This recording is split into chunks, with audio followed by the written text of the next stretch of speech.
उन दोनों के बीच बहुत ही प्रेम था। तोता अक्सर दुनियादारी की बातें वृद्ध पक्षी को सुनाया करता था। जब भी तोते का मन नहीं लगता था तो वह वृद्ध पक्षी से कहता था कि आज मुझे अच्छा नहीं लग रहा, कोई ऐसी कहानी सुनाओ जिससे मेरे मन को शांति मिले और कुछ ज्ञान प्राप्त हो। ऐसी कहानी सुनाओ जिससे दुनिया के लोग कुछ सीख सकें, क्योंकि ज्ञानी का धर्म है कि वह अपने ज्ञान से लोगों का भला करे, उनका मार्गदर्शन करे, उन्हें मुश्किल वक्त से निकलने का रास्ता बताए।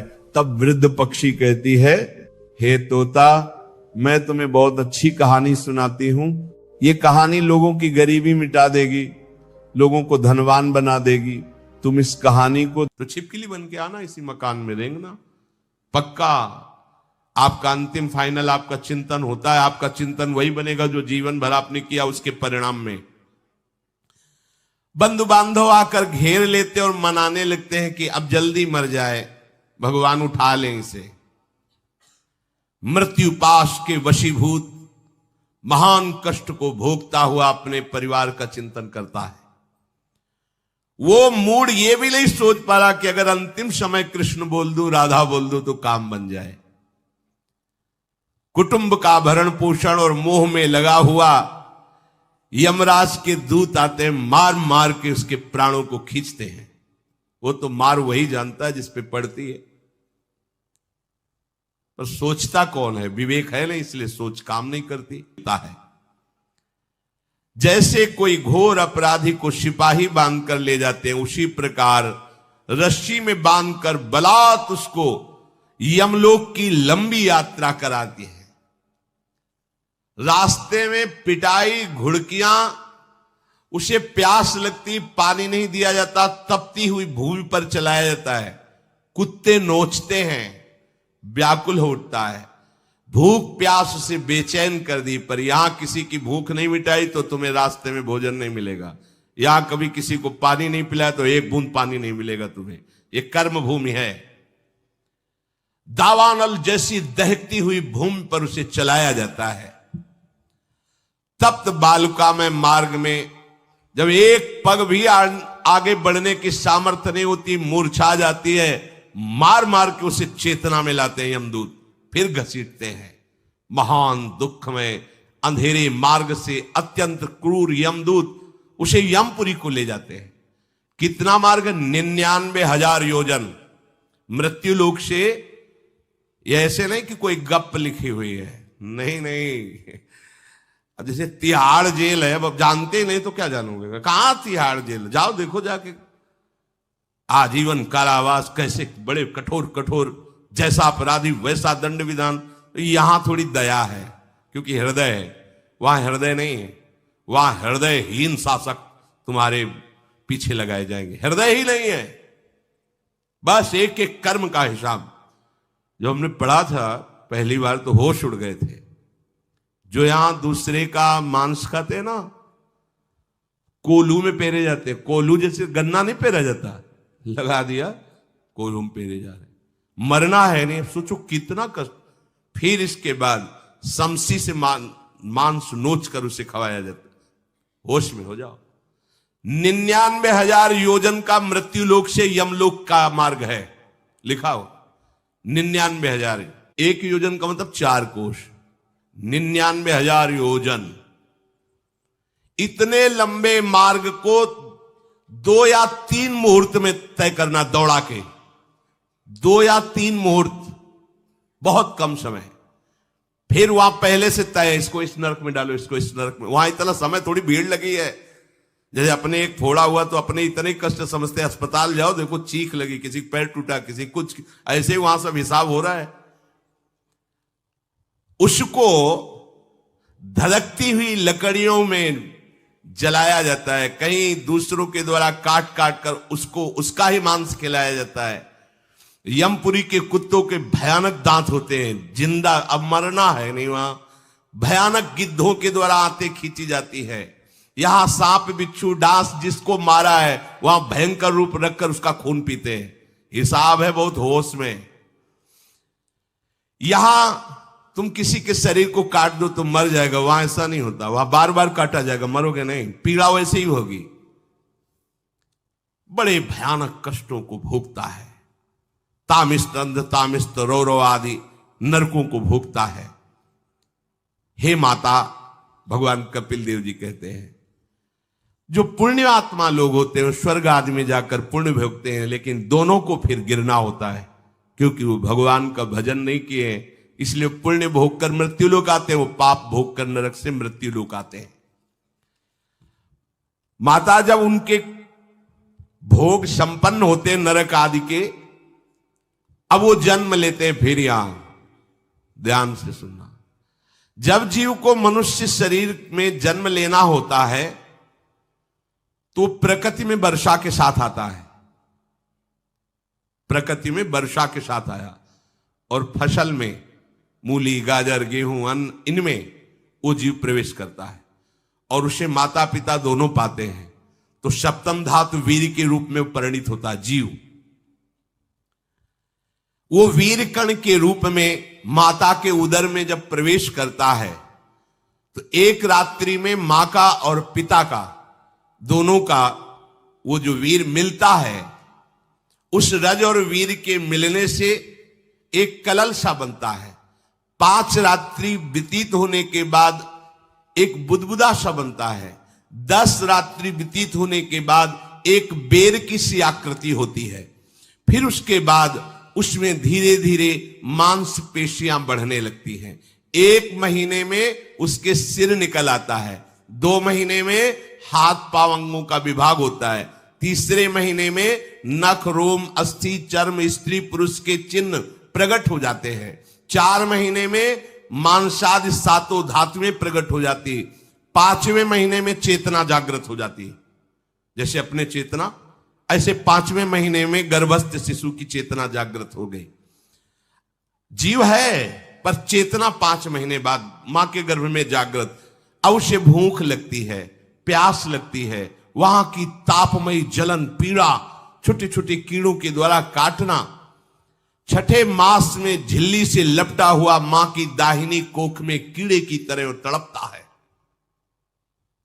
उस समय माता को कड़वे और खट्टे पानी की लालसा होती है, जिससे उसके अंगों में जाकर भयंकर जलन होती है। यह है भोग। वो कृमि कीड़े की तरह तड़पता है। मलमूत्र के गड्ढे में बीच में झिल्ली में बंधा हुआ वो जीवात्मा सुकुमार तो होता है, वहां के कीड़े उसे नोचते हैं छोटे छोटे, वो तड़पता है। माता प्रसन्न होती कि जब बच्चा हिलता है, बोले है उसकी दुर्गति हो रही, वहां भयंकर कष्ट पा रहा है। ऐसा क्लेश होता है कि क्षण क्षण में बेहोश होता रहता है। माता के खाए हुए कड़वे तीखे गरम नमकीन रूखे खट्टे यही पदार्थ पाने की इच्छा होती है माता, क्योंकि उसको भोग भोगना है। उसके कोमल शरीर में भयानक पीड़ा होती है जब माता ऐसे पदार्थ खाती है। गर्भाशय की झिल्ली में लिपटा हुआ, आंतों और मलमूत्र से घिरा हुआ सिर, पेट की और पीठ और गर्दन एक कुंडलाकार ऐसे कंकण जैसा ऐसी आकृति गर्भस्थ शिशु की होती है। पिंजड़े में बंद पक्षी के समान पराधीन, ना तो वो हिलडुल सकता है ना बोल सकता है। बड़ा असमर्थ दुख को भोग रहा है। चेतना पूरी है। इसी समय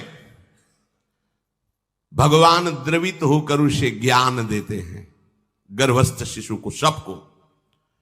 जे उसे ज्ञान होता है तो सैकड़ों जन्म के कुकर्मों से याद आते हैं, सैकड़ों जन्म के। ओहो, ये मेरे कर्म का ही फल, मैंने ऐसे कर्म किए इसलिए ये दुख भोग रहा हूं। बेचैन हो जाता है, कैसे निपट पाऊंगा, सैकड़ों जन्म के कर्म जमा है। अब महान अशांति उसके हृदय में, उस शरीर में भयंकर पीड़ा। कुंडलाकार शरीर है, हिल भी नहीं सकता है, बस कीड़े काटते हैं, बड़ी तड़पन, बड़ी जलन, भूख प्यास की जलन।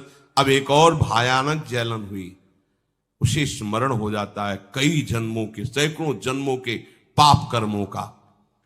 7वां महीना आरंभ हुआ कि ज्ञान का उन्मेष हो गया। अब प्रसूति वायु उसे चला रही है, तड़पता है वो। सप्त धातु में स्थूल शरीर से बंधा हुआ वो जीव भयभीत होकर के पुकारता है, अगर कोई भगवान है तो एक बार मुझे यहां से निकाल दे। वो विनय करता है भगवान से। कोई अगर भगवान है जिसने मुझे इस बंधन में डाला है, एक बार निकाल दे यहां से, जाके केवल भजन करूंगा। जीव कहता, जंतुरुवाच, हे प्रभु मैं बड़ा अधम हूं। ये ज्ञान भगवान की तरफ से गर्भस्थ शिशु को होता है। देखो स्वयं वो इतना कष्ट पा रहा है, फिर जब आप गर्भ हत्या करते हैं तो आपका पाप कितना बड़ा होगा सोचो। सब माताओं से विनय है, संयम से रहो, सावधान रहो। ये हत्या ऐसी नहीं कि तुम्हारे दान पुण्य से क्षमा हो जाएगी। ये जो भ्रूण हत्या है, गर्भ हत्या है, बहुत बड़ा पाप है। आप लोग अज्ञान के कारण इसको ध्यान नहीं देते, इसे खिलवाड़ समझते हो। कितना ज्ञान है। बेटी ही मां है, बेटी ही बहन है, बेटी ही पत्नी बनती है, बेटी ही किसी के जीवन को धारण करने वाली बनती है। और आपने गर्भ में देख लिया बेटी है, तुम स्वयं मां होकर उसका साथ दे रहे हो, उसका नष्ट करने के लिए। हमारी तो बात ही समझ में नहीं आती, क्या बुद्धि भ्रष्ट हो गई।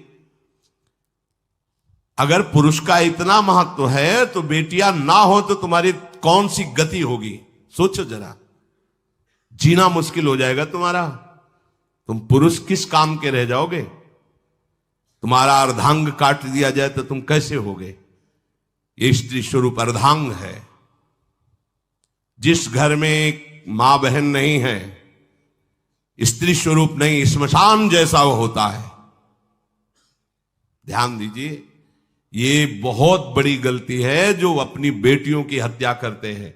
और ये वो पाप है जो अक्षम्य अपराध है। स्त्री हत्या करना शास्त्रों में बहुत बड़ा पाप कहा गया है। फिर वो तो बच्चा है, बिल्कुल नहीं।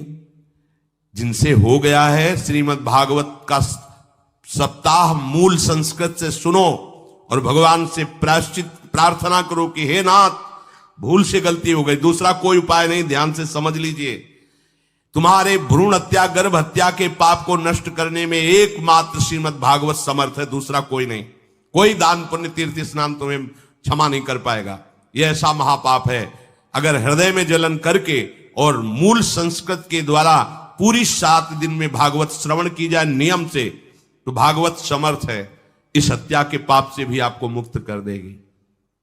जिनके ऐसे हत्या हो गई हो करवा लो, नहीं तो बुद्धि आगे भ्रष्ट करके तुम्हें हरि गुरु से विमुख कर देगा। ये पाप ऐसा नहीं कि तुम्हें 2-4 माला घुमाने से क्षमा हो जाएगा। ये महत अपराध है। सबकी समझ में नहीं आता, समझ जाओ, नहीं तो आप जहां भी हो वहीं से भ्रष्ट कर देगा। ये अपराध नष्ट नहीं होगा, श्रीमद् भागवत की कृपा से नष्ट हो जाएगा। यह हमें बहुत विश्वास है। श्रीमद् भागवत सप्ताह की यह है ही महामहिम।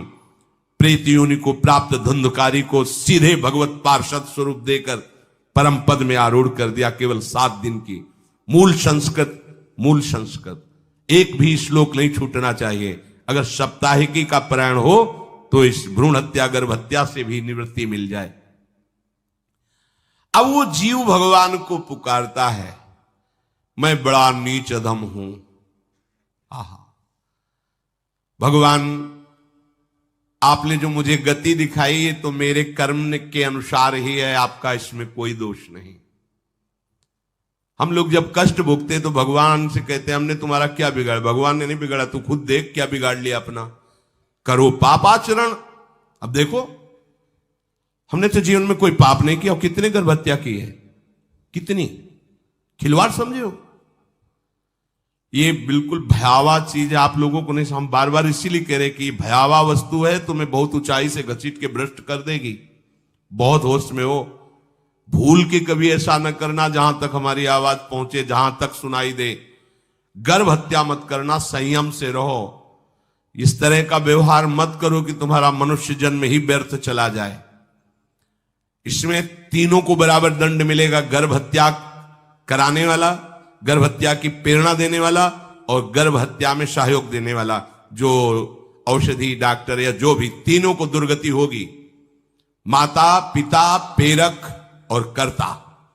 ऐसा नहीं कि आप डॉक्टर हो तो आपको गर्भ हत्या करने का अधिकार नहीं। आप डॉक्टर हो दूसरे के शरीर को स्वस्थ करके निरोग करने के लिए, हत्या करने के लिए नहीं।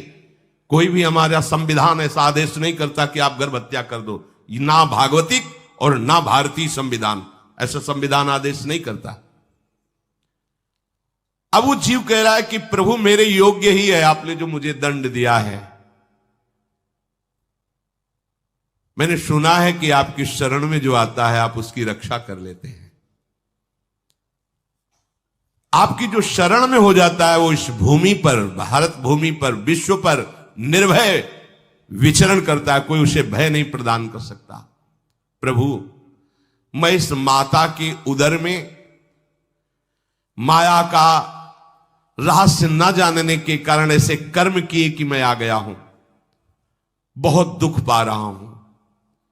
हे निर्विकार